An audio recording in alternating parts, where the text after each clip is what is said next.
अगर आप किसी के साथ रिलेशन में उससे बार बार ये पूछ रहे हैं ना कि तुम मुझे छोड़ोगे तो नहीं, तो यकीन कर लें कि आपका अपना दिल भी इस हकीकत को नहीं मान रहा कि वो आपका साथ निभाएगा। कभी कभी वो रब दिल में गुजरने वाली छोटी सी ख्वाहिश को भी पूरा करके ये बताता है कि आए मेरे बंदे, देख मैं तेरे कितना करीब हूँ, बस तू परेशान न हुआ कर। और अल्लाह के यहाँ मोहब्बत का असूल ये है कि जितना ज़्यादा अल्लाह तुम्हें पसंद करेगा उतना ही ज़्यादा वो तुम्हें आजमाइश में डालेगा। ज़िंदगी की कुछ कहानियों का इख्तिताम लाहासिल पे होता है, कुछ चीज़ों को ना चाहते हुए भी छोड़ना पड़ता है। कभी कभार हम वो चीज़ें भी मांग लेते हैं जो हमारी नहीं होती, जो किसी और का हिस्सा होती हैं, वो हमारी ज़िंदगी में बस आजमाइश के तौर पर आती हैं। तो जो कहानियाँ अल्लाह लाहासिल पे ख़त्म कर देता है उनमें कितनी बड़ी मसलियत होती है। अगर उस वक्त तुम्हें इस बात का अंदाज़ा हो जाए तो तुम सारी ज़िंदगी शुक्र के सजदे से न उठो। अल्लाह चाहे तो तुम्हें तुम्हारे हाल पे भी छोड़ सकता है, मगर वो ऐसा नहीं करता, वो हमेशा तुम्हारी हिफाजत करता है। हाँ, अभी ये हिकमतें समझ में नहीं आ रही, मगर यकीन करो एक दिन सब समझ आ जाएगा। फिर तुम शुक्र करोगे कि फ़लाँ चीज़ तुम्हें फ़लाँ वक्त नहीं मिली, तुम नहीं समझते, मगर देने वाला खूब जानता है। अगर नसीब लिख दिया गया है तो फिर ये दुआओं के जतन कैसे? ये सवाल करते हुए उसके लहजे में बेइंतहा दर्द था।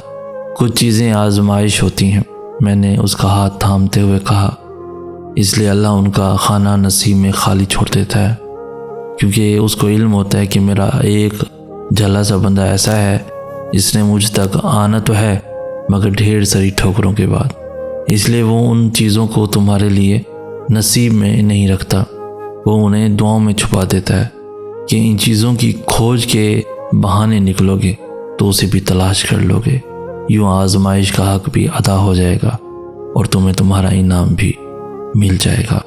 मोहब्बत उससे करें जो आपकी शरारतों पर हंस सके, आपके पागलपन में शरीक रहे, सर्दी की यखबस्ता शामों में आपके साथ दरिया में पाँव रख कर बैठ सके, जिसके सामने आपके अंदर का बच्चा खुलकर शरारत कर सके और जो आपकी आंख में आंसू देख के बिना आपके बोले दुख महसूस कर ले और आपकी आंख का आंसू हमेशा साफ करे, ना कि आपकी आंख में आंसू लाए, और जो आपके रूठने पर आपको मना ले और अगर कभी अपना गुस्सा निकाले तो भी आपकी इज़्ज़त को अवलियत दे।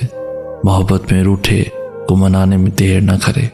और पता है बेबसी की इंतहा क्या है? जहन में लाखों उलझे ख्यालात की माला को खूबसूरत तरीके से लफ्ज़ों में पिरो कर बयान करना। बात सिर्फ ख्यालात को बयान करने की हो तो इजहार मुश्किल नहीं होता। हाँ, मगर मुतज़ाद ख्यालात को एक ही माला में लफ्ज़ों के हसीन जाल बनकर पिरोना बेहद मुश्किल बल्कि अज़ियत की आखिर होता है, क्योंकि जो लिख कर अपनी अंदरूनी कैफियत को बयान करने वाले होते हैं ना, उनकी हमेशा बस यही कोशिश होती है कि वो बेहतर से बेहतरीन लफ्ज़ों का चुनाव करके अपनी बात वर्क पे साबित करें। मगर जब मुतज़ाद और अनगिनत ख़यालात का जम घुटा जहन में जमा होने लगे तो लफ्ज़ों का चुनाव करने की सलाहियत का खोना तो अलग बात, लफ्ज़ साथ देना ही छोड़ जाते हैं। और यही होती है बेबसी की इंतहा, जब आप कहना चाहें मगर कह ना पाएँ।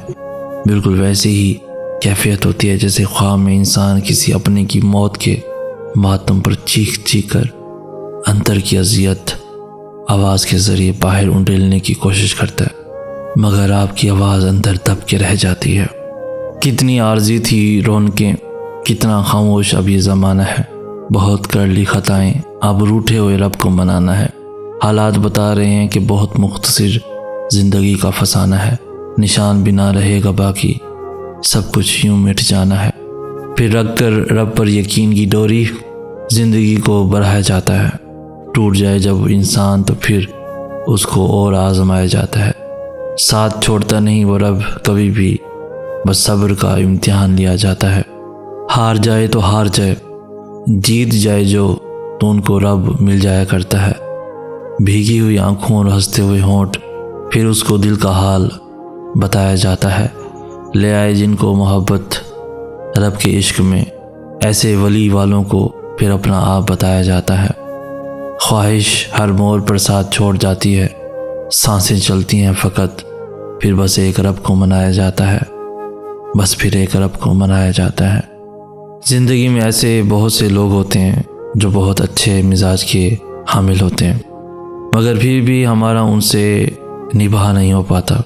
फिर ज़िंदगी में ऐसे लोग भी आते हैं जो करख्त और तुर्श मिजाज के हामिल होते हैं, मगर इसके बावजूद हमारा उनसे निभा हो जाता है।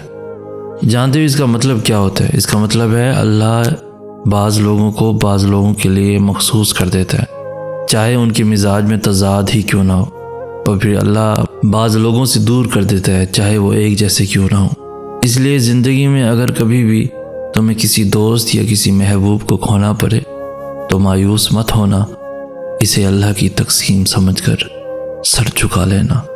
वो दुनिया से आंसू छुपाने वाली लड़की, वो तन्हाई में आंसू बहाने वाली लड़की, जो हंसाए तो देखती रह जाए दुनिया, और रब की मोहब्बत में मुस्कुराने वाली लड़की, खुशी के मौक़ों पर जो आंसू बहाए, उदास लम्हों में जो मुस्कुराए, वो तशक्कुर का पैकर आजिज़ मिजाज लड़की, और रब की रज़ा में राज़ी रहने वाली लड़की। ये आज जो तुम रोते हो ना, ये दिन भी आखिरकार गुजर जाना है। चलते चलते इस सफ़र में तुम्हारा रास्ता बदल ही जाना है। तुम समझते हो कि मैं इसी गम में ही हमेशा रह जाऊंगा, तुमने इस झूठ से भी आखिरकार एक दिन निकल ही जाना है। तुम नहीं रहोगे इसी वक्त में ही हमेशा, आगे तुमने कहीं और बस ही जाना है।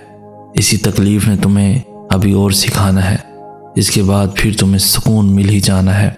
जो चले गए थे आधे मोड़ पर छोड़कर, सब्र करो, अभी तुम्हारा वक्त भी तो आना है। तारीफ़ को चारों अतराफ से चाहते हो तो तनकीद को दिल खोल कर अपनाना पड़ेगा। हर किसी को तुम जवाज़ पेश करने के पाबंद नहीं हो, ना ही हर किसी का ख्याल करने के पाबंद हो। दुनिया के सामने आए हो तो उनके एहसासात का सामना भी करना पड़ेगा। मुझसे नहीं होता, मैं थक गया हूँ, मेरा दिल घुटता है, बुज़दिल लोगों का मकूला है। ये मुश्किल होगा मगर कब तक, एक दिन तुम्हें इसकी आदत हो जाएगी। ये जो बर्दाश्त है तुम्हें तुम्हारी वक़्त तक पहुँचा देगी। सब्र और मेहनत आब हयात है जो तुम में हुनर के दायमी जौहर खिला देगी। आप सब में यकीनन बहुत से ऐसे लोग होंगे जो अपनी ज़िंदगी की उलझनों से उलझ उलझ कर थक गए होंगे, और कहीं ना कहीं उनका दिल अल्लाह की तरफ लपका होगा। बहुत से ऐसे भी होंगे जो ख़ुद को बदलना चाहते होंगे, पर उनको ये समझ नहीं आ रहा होगा कि हम कहाँ से शुरू करें।